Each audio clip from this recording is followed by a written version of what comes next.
Okay, so remember back in December when I was telling you to watch all those Christmas holiday movies? You know, the Muppets, Christmas Carol, and all the Rankin Bass, Santa Claus specials, and all that stuff. Well, yeah, of course I watched those and reviewed them, but what I actually watched on Christmas Day was this Pacific Rim. It's a movie from 2013 made by Guillermo del Toro. Fantastic director, real visionary, if you ask me. Have to check out his Pinocchio 2022. I hear that's quite good. Anyway, Pacific Rim is about giant robots fighting giant monsters which come out of the ocean to try and destroy humanity. And it's quite detailed. The lore in here is really good, and the backstory of the characters are really well fleshed out, and all the actors seem to take it pretty seriously.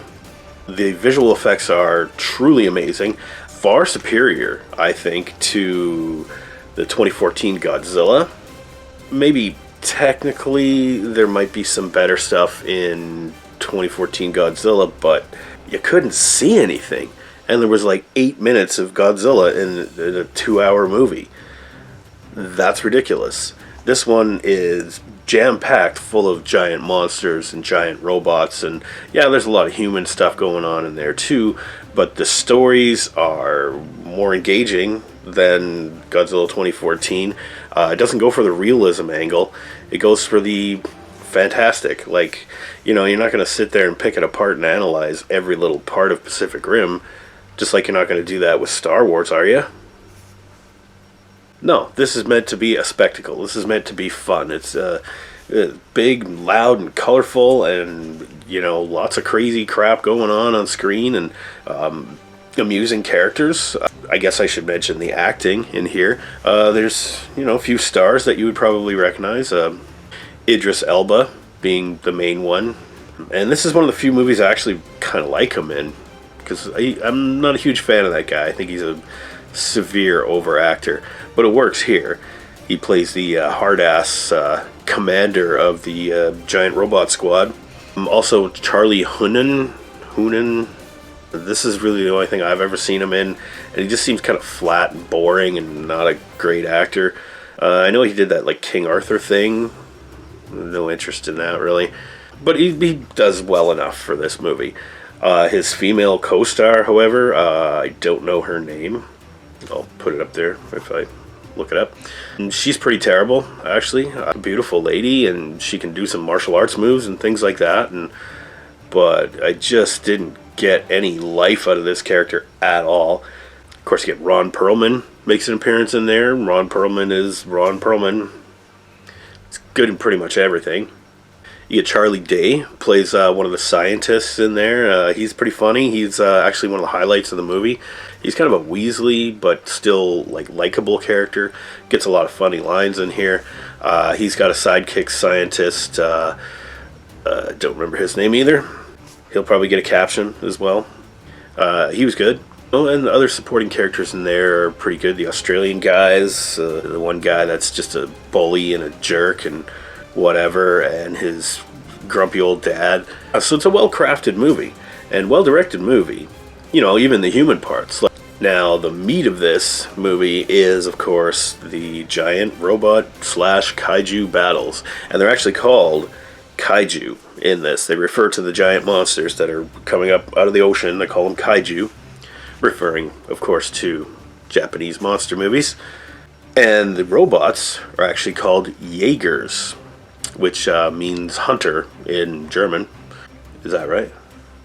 Anyway, they're called Jaegers, and they're all kind of unique, and each one has special features and stuff like that. There's one with 3 arms. There's one that's got a nuclear reactor and shoots nuclear missiles out of it. Then there's one that's got a sword. Yeah, it's crazy, and it's fun, and just the battles themselves, they look really good.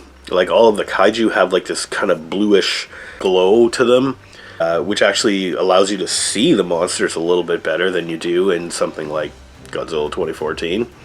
You get a real good sense of scale. I mean, they're fighting in the city, and there's one point where our lead robot picks up a stack of like shipping containers, and it smashes the one kaiju with it and knocks it over a overpass. And yeah, you get lots of city destruction. You get some monster gore, like some blood and stuff like that. And well, I mean, it's like blue, glowy blood. But there's one thing that kind of bothered me through this whole movie, and I don't know why it bothers me, but it does. Is the whole thing where, okay, the guy's piloting these giant robots or mechs or Jaegers rather. They have to do it in pairs because apparently it's like just so much cerebral overload that it's impossible for one person to control a Jaeger by themselves, or it's incredibly difficult and life-threatening. So they have to link up in this like Neuralink, or what do they call it, the drift. And so their minds are linked together, these two co-pilots, and so they actually act in unison. They're in these like harnesses or whatever, like VR harnesses or something. They're moving in unison and doing these moves, and it just looks so stupid. And it's like the whole concept of the drift and reading each other's minds and being compatible and being able to run this giant robot. It's like, we didn't need that in there. I mean, it's not enough of a stretch of the imagination to think that there's giant monsters out there and that the military is going to put together like giant robots to fight these giant monsters. Like, none of that is a stretch of the imagination, but one guy possibly controlling this thing on his own, oh my god, well, there's no way that that could be possible, so we have to explain it through this mind link thing, and it's so unnecessary. I guess they were going for like maybe the Top Gun thing, how it's like, you know, Maverick's just not on his own, it's Maverick and Goose, right? They're a team, they're partners and whatever, and I guess they wanted to work that dynamic in there, and alright. But that's really my only complaint about this entire movie. I mean, like I said, special effects are great, acting is good for the most part, direction is great, even the music, the score, and the sound effects, and everything's top notch here. This is a well-crafted, fun, goofy, sci-fi monster movie, and I can't give it anything less than, let's say, A-. I mean, it ranks up there with a lot of those Godzilla movies that I love, but it's better quality than a lot of those. So I judge it a little bit differently, and I'm going to take it down just to that A-, just because of some of that acting and the whole drift thing. There you go, A-. So until next time, have a good one, everybody.